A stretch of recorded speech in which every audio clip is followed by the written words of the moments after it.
আসসালামু আলাইকুম। আজকে আমরা মাইক্রোসফট এক্সেল শিটে একটি শর্টকাট টিপস শিখব। তার জন্য আমরা এখানে মাউসের কার্সারটি রেখে রাইট বাটন ক্লিক করলাম।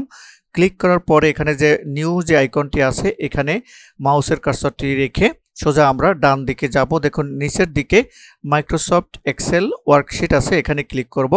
এখানে একটি এক্সেল ফাইল চলে আসছে। এখানে আপনি এই ফাইলটির যে কোনো নামও দিতে পারেন, আমি কোনো নাম দিলাম না। তো এই ফাইলটি এক্সেল ফাইলটি ওপেন করলাম।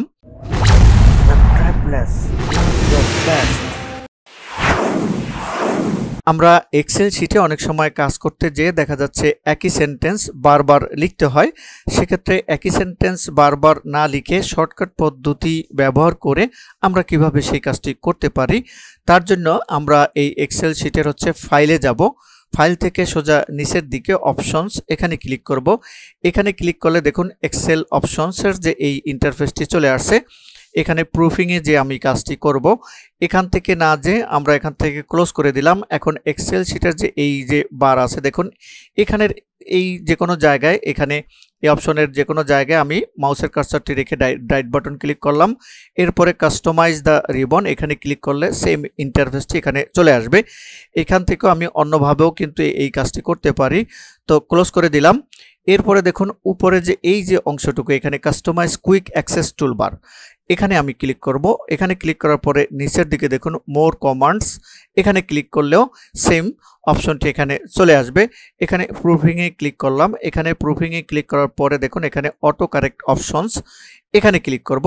এখানে ক্লিক করার পরে নিচে দেখুন রিপ্লেস এবং উইথ, এখানে আমরা রিপ্লেসের ঘরে সংক্ষিপ্ত রূপটা আমরা লিখব। ধরুন এখানে দিলাম AKL, একে লিখলাম, ক্যাপিটাল হাতের দিলাম। আমি এখানে ছোট হাতের স্মল হাতের দিচ্ছি AKL। লেখার পরে আমরা এখানে ডিটেলস লিখব। ধরুন এখানে অন্তিম নিট কম্পোজিট লিমিটেড, এখানে পুরো নাম লিখে দিলাম। আর আমরা রিপ্লেসের ঘরে সংক্ষিপ্ত 3টা এখানে আমরা অক্ষরে লিখেছি।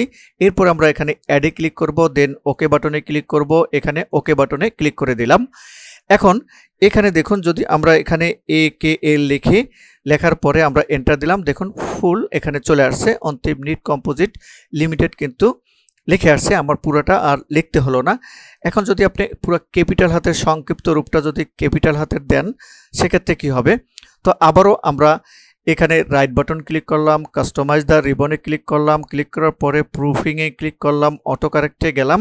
যাওয়ার পরে এখানে আমরা এবারে আমরা ক্যাপিটাল হাতের লিখলাম। ধরুন এখানে লিখলাম ক্যাপিটাল হাতের KFL লিখলাম। লেখার পরে এখানে আমরা লিখলাম LKL লিখলাম। লেখার পরে এখানে ফুল নামটি দিলাম। ধরুন এখানে লিবার্টি নিটওয়ার লিমিটেড লিখলাম। লেখার পরে আমরা এখানে অ্যাডে ক্লিক করলাম। ক্লিক করার পরে ওকে বাটনে ক্লিক করলাম। এখানে ওকে বাটনে ক্লিক করলাম। দেন এখন দেখুন এখানে আমরা ক্যাপিটাল হাতের লিখলাম AK, আমরা এখানে দিয়েছিলাম LKL। লেখার পরে আমরা এন্টার ক্লিক করলাম। দেখুন পুরো নামটি কিন্তু এখানে চলে আসছে। এখন যদি এখানে কিন্তু সংক্ষিপ্ত রূপটা আমরা ক্যাপিটাল হাতের দিয়েছি। এখন যদি আমরা এখানে যদি আমরা স্মল হাতের লিখে দেখি LKL, দেখুন আসে কিনা? এখানে কিন্তু আসে না, যেহেতু আমি সংক্ষিপ্ত রূপটাকে ক্যাপিটাল হাতের লিখেছি। ক্যাপিটাল হাতের লেখার কারণে আমি এখানে স্মল হাতের দিলে আসবে না, ক্যাপিটাল হাতের দিলেই এখানে চলে আসবে। LKL ক্যাপিটাল হাতের দিলে এখানে চলে আসবে। আর যদি আপনি সংক্ষিপ্ত রূপটা স্মল হাতের লেখেন, স্মল লেটার দিয়ে লেখেন, তাহলে আপনি এখানে দেখুন এই স্মল হাতের লিখছিলাম, আমি যদি এখানে ক্যাপিটাল হাতেরও লিখি AKL লিখলে কিন্তু পুরো নামটি চলে আসছে। আপনি যখন সংক্ষিপ্ত রূপটা স্মল হাতের দিবেন তখন আপনি ক্যাপিটাল হাতের লিখলেও চলে আসবে, স্মল হাতের লিখলেও চলে আসবে। আশা করি বুঝতে পেরেছেন। এখন যদি এই সংক্ষিপ্ত নামগুলো ডিলিট করতে চান সেক্ষেত্রে কি করবেন? তো এখান থেকে আমি ডিলিট করলাম। করার পরে আমরা আবারও এখানে রাইট বাটন ক্লিক করে এখানে কাস্টমাইজ দ্য রিবনে ক্লিক করলাম। ক্লিক করার পরে প্রুফিংয়ে গেলাম, এখানে অটো কারেক্ট অপশনে গেলাম। যাওয়ার পরে এখানে আমরা যে সংক্ষিপ্ত নামগুলো আমরা দিয়েছিলাম এখানে লেখার পরে এখানে চলে আসলো। এখন আমরা ডিলিটে ক্লিক করব, এটি চলে গেল। এরপরে এখানে আমরা লিখছি হচ্ছে LKL। দেখুন এখানে ক্লিক করে সিলেক্ট করে ডিলিটে ক্লিক করলাম, এখানে ওকে দিলাম, চলে গেছে, ডিলিট হয়ে গেছে। এভাবে কিন্তু আপনি ডিলিট করে দিতে পারবেন। আবার আশা করি বুঝতে পেরেছেন। ভিডিওটি যদি ভালো লেগে থাকে এবং মনে হয় আজকের ভিডিও থেকে আপনি উপকৃত হয়েছেন, তাহলে please like, comment and share.